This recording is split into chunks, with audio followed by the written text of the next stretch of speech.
Кыржат.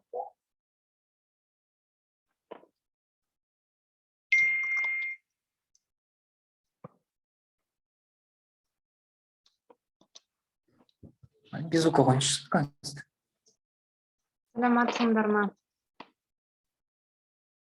Сыйыр 22.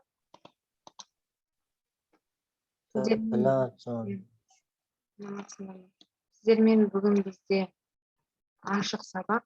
Ашық сабағымыздың аты құқық балалар көзімен.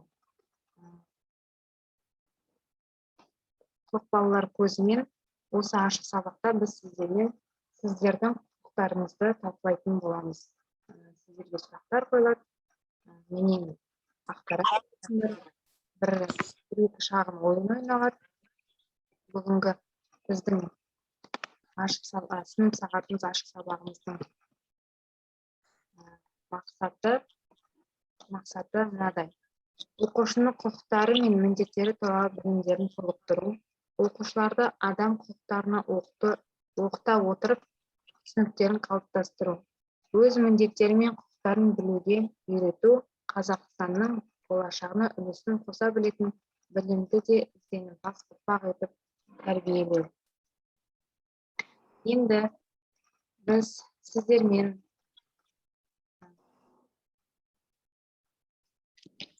ары қарай сынып сағатымызды бастамас бұрын ойын ойнап алайық. Ең бірінші біз әр адамның өзінің есімі болады, иә? Сендердің өздерінің есімдерің болады. Соған байланысты әр бала өзінің есімінің қасына сын есім жалғау арқылы өздерін таныстырып кетеді. Мысалы, ақылды Ақбота. Қандай сын есім? Сын есімге қандай деген сұраққа жауап беріп тұрмыз. Дұрыс па? Ал Мәди, сен бастай ғой. Қайсыны оған?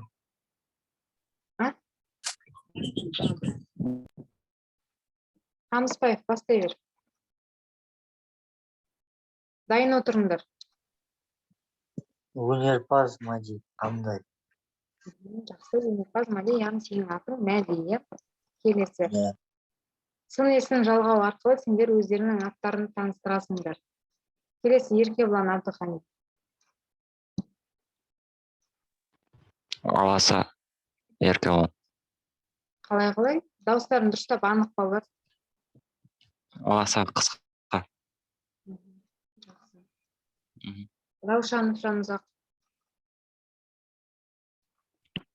Көңілді Жанұзақ. Өмір Серік. Әдемі өмір серік. Жақсы. Бақтияр.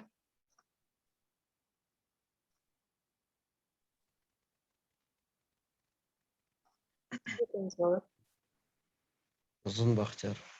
Жақсы. Аслан Асқарбек. Өздеріңнің ойларың ашық айтыңдар. Білімді Аслан. Жақсы. Талғатұлы Мәди. Жігерлі Мәди. Жақсы. Жасыл. Ақылды Жасыл. Жақсы. Нұраш Нұрасыл. Қарапайым Нұрасыл. Өте жақсы. Ерасыл Абдысәлім. Ақылды Ерасыл. Алпысбай Ерасыл. Жақсы Ерасыл. Жақсы. Жақсы, сын есім қосу арқылы балалар біз өзімізді бір таныстырып өттік, иә? Ары қарай. Бұл сын есімді біз текке жалғаған жоқпыз. Әр адам өзінің сипаты бойынша өзін мақтап сипаттауға құқылы. Енді балалар, мен қазір сіздерге шағын дәріс оқимын. Сендердің құқықтарың туралы конвенция. 20 қараша бұл дүниежүзілік балалардың құқығын қорғау күні. Бұл күні балалар құқығы туралы халықаралық конвенция қабылданған. Барлық дүние жүзіндегі балалардың құқықтары арнайы балалар құқығы туралы конвенцияда жазылған. Бұл құжат 1989 жылы 20 қарашада Біріккен ұлттар ұйымында қабылданады. Бұл ұйым екінші дүниежүзілік соғыстан кейін құрылды. Екінші дүниежүзілік соғыс миллиондаған адамдардың өмірін қиды, яғни олардың өмір сүру құқығын бұзды. Сол себепті осындай соғыстардың болдырмау мақсатында барлық дүние жүзіндегі халықаралық Біріккен ұлттар ұйымына бірлікті. Өкінішке орай дүние жүзінде әлі де қауіп-қатерлер жиі болып тұрады.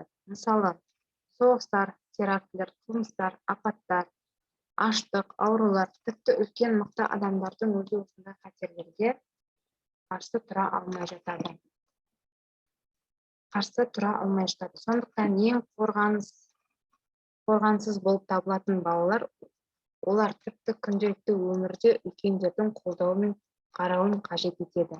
Сол себепті балалардың қорғау үшін балаларды қорғау туралы конвенция қабылданды.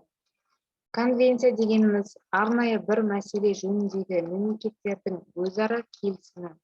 Конвенцияның басты міндеті 18 жасқа дейінгі тұлғалардың құқығын қорғау. Яғни сендерді бала құқығына қорғалатын күнге жатқызамыз. Сендерге әлі 18 жоқ, сендер 18 жасқа толмағандықтан, сендер толығымен қорғауға алынасыңдар. Сендердің құқықтарын толығымен қорғалады, сақталады. Бұл дүниежүзілік балаларына арналған конвенцияны басшылыққа ала отырып, біздің елімізде де бала құқықтары туралы заң бар. Ол 2002 жылы 8 тамызда елбасымыз Нұрсұлтан Әбішұлы Назарбаев Қазақстан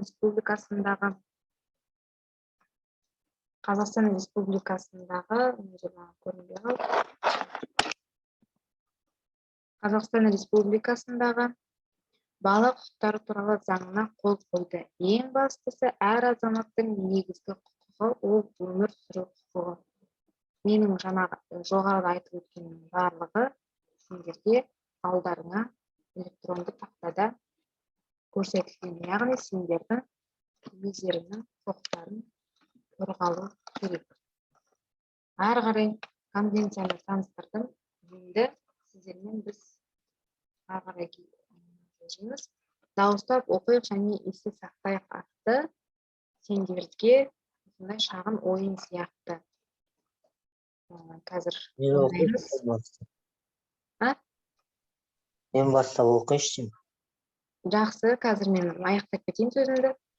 Сендер, балалар, не істеуге құқылысыңдар? Қандай нәрсені істеуге сендердің құқықтарың бар? Әркім өзі айтып жатыр. Қамысбаев Мәдина, шамалы қаттырақ даусың естілмейді, анық емес. Өзінің ата-анасының тегін алуға құқылы және де өмір сүруге құқылы болады.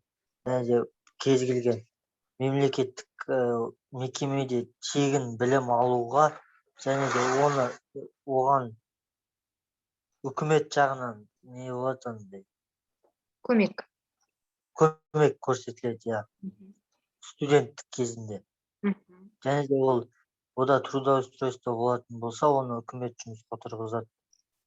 Әр адам өзінің жеке пікірін айтуға құқылы, ойын жеткізе білу. Әр адамның осы өмірде өзінің орны, құқығы бар, иә? Ол адамның құқығының ішіне білім алу, демалу, сөз бостандығы болады, азаматтық алуға, жеке бас бостандығы болады. Оның өзінің жеке территориясы болады. Жеке, иә. Өзінің ыңғайлы, өзінің отыратын орны, өзіне құқылы затымен болады, иә? Мәди айтпаған тағы балалар айтып өтсеңдер, тағы қандай айтылмаған? Қысылмаймыз балалар, емін, еркін, ашық, қайталанса қайталана берсін, айта беріңдер. Мәди бізге көп нәрсені айтып өтті. Міне, өмір сүруге құқылымыз деп айтты. Ата тегін алуға құқылымыз деп.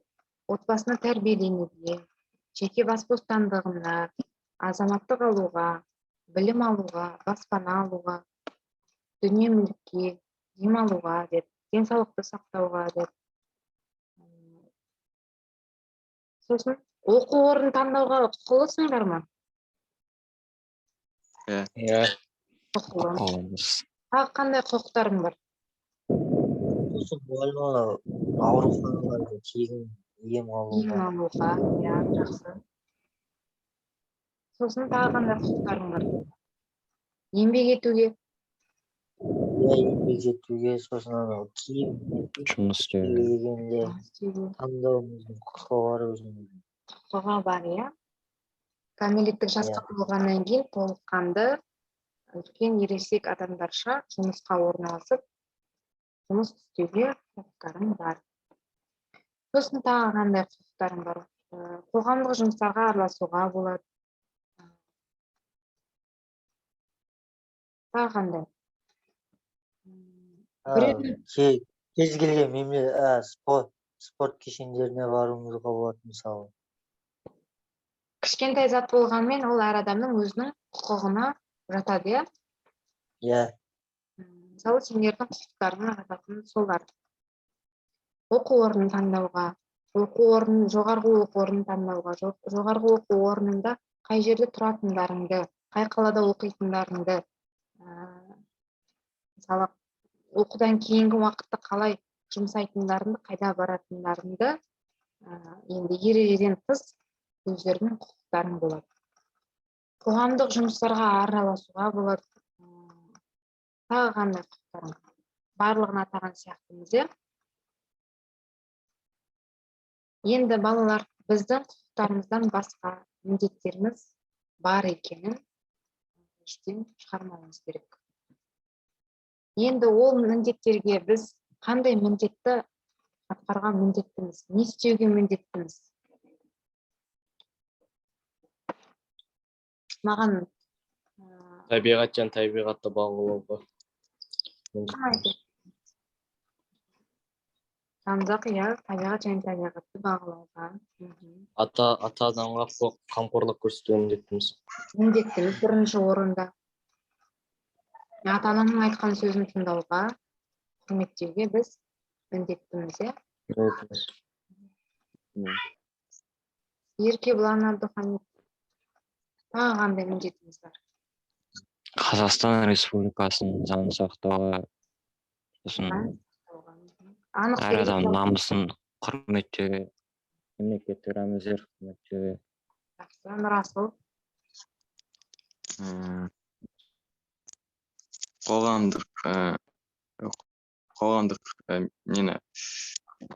қоғамды нетуге, құрметтеуге және отбасылық нені құрметтеуге сын. міндеттіміз, иә, біз оған? Иә, міндеттіміз. Алпысбай Ерасыл, мұны алдарында мысалдары да тұр. Мәдениетті және ескі көне заманнан келе жатқан нелерді қорғауға, сосын қорғауға болды. Талғатұлы Мәди, тағы қандай міндетке бізде міндетіміз бар? Әрбір адамның ар-намысын құрметтеуге, сосын үлкенге құрмет, кішіге ізет танытуға. Және де әскери қызметке баруға міндетті.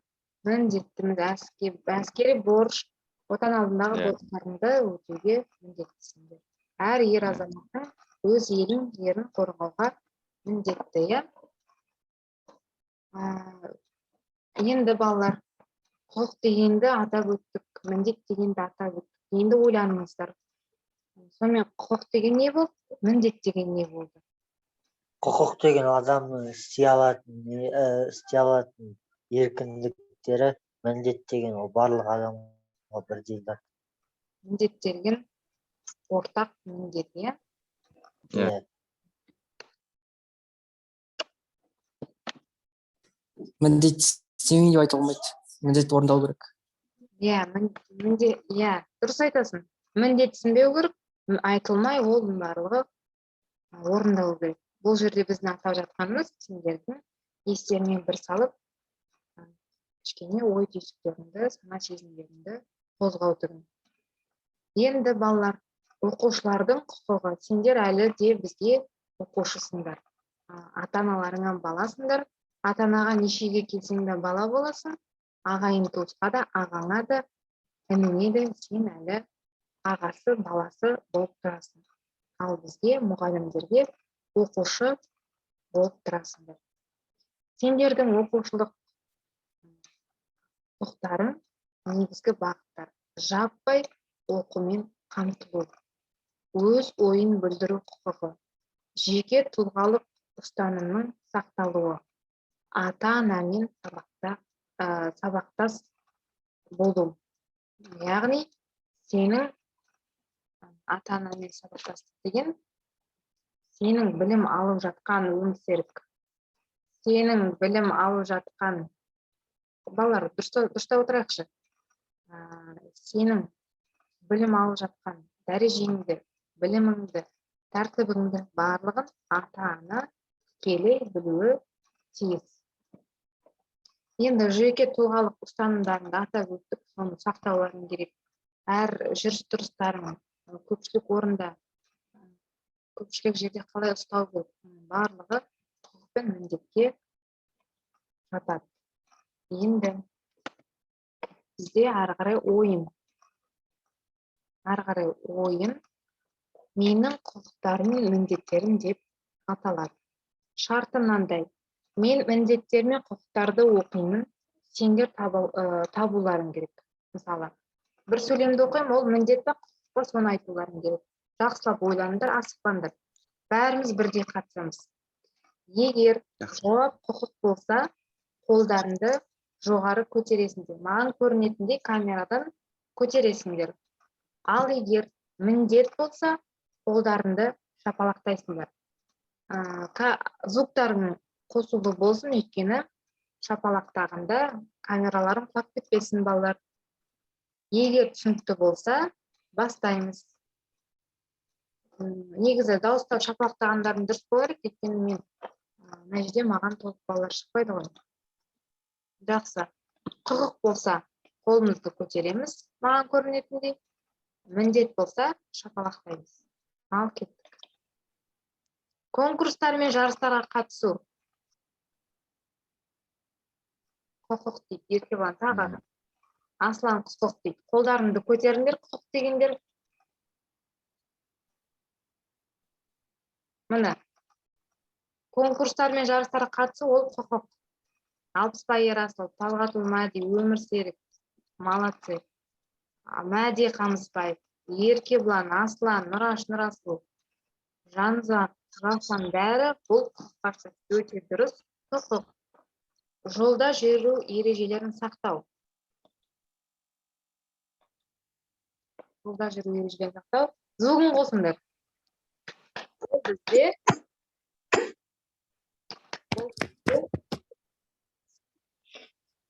кәні, дауыстарын естіңіз. Міндет. Міндет. Дұрыс айтасыңдар, шапалақтаңдар. Міндет болса, біз жолда жүру ережесін сақтауымыз керек, өйткені жолда басқа адамдармен көпшілік жер болғандықтан біз сақтауымыз керек. Шапалақты бірдей дауыспен шапалақтаңдар, дауыстарын шығар. Жеке бас тазалығын сақтау. Ол не? Құқық па, міндет пе? Шатаспаңдар. Сен киіміңді таза ұстауға міндеттісің ғой. Құқық пен міндетті отырмаймыз. Ол міндет. Міндет бізде шапалақ. Шапалақтаймыз. Ерасыл, сен шапалақтап тұрсың, бірақ микрофоның қосылмаған. Бір ауыздан шапалақтайық кән. Дұрыс жауабын білейік. Бұлдар. Мгм. Жақсы, Нұрашын Расыл, Еркебұлан көрінді. Аслан. Бұл күлетін нәрсе емес.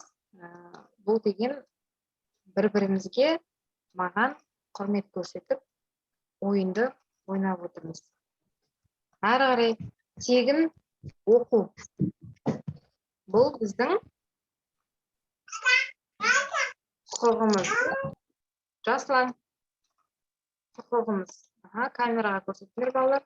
Дұрыс айтасыңдар, бұл біздің құқық. Бұл біздің құқығымыз. Колледж мүлкін дұрыс қарау. Колледж мүлкіне дұрыс қарау. Ол біздің міндетіміз ғой. Міндетіміз, дұрыс айтасың. Енді қалай болады? Дұрыс жауабы қол көтереміз бе әлде? Қапалақтаймыз. Қапалақтаймыз. Қапалақтандырылды. Алақсы. Ары қарай табиғатты қорғау және күту. Бұл Міндетім. камераға көрсетіп қапалақтаңдар. Дауыс естілмесе де қолдарын көрінсін. Ерасыл ол міндет дегеніміз біз шапалақтаймыз. Демалу. Ол әркімнің құқығы. Кім қай уақытта демалғысы келетін, қай уақытта демалыс уақыты қылатын құқығы. Мектеп ережесін сақтау, яғни колледж мектеп ережесін сақтау біз міндеттіміз. Біз міндеттіміз. Жақсы оқу. Әркім өзінің құқығында. Жанұзақ міндеттіміз дейді. Дұрыс айтасың. Жанұзақ міндеттіміз бұл жерде енді негізі екеуіне де жатқызсақ болады. Ата-анаға көмектесу. Бір ауыздан, осы жерде бір ауыздан микрофонын қосып, бір ауыздан шапалақтар.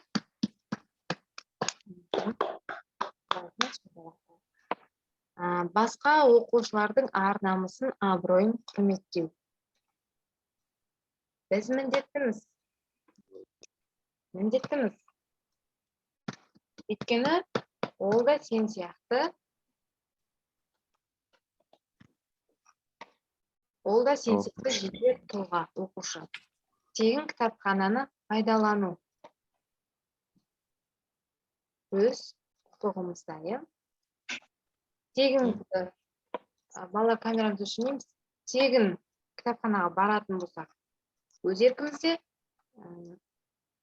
ақылы кітапханаға баратын болсақ, ол да өз еркімізде.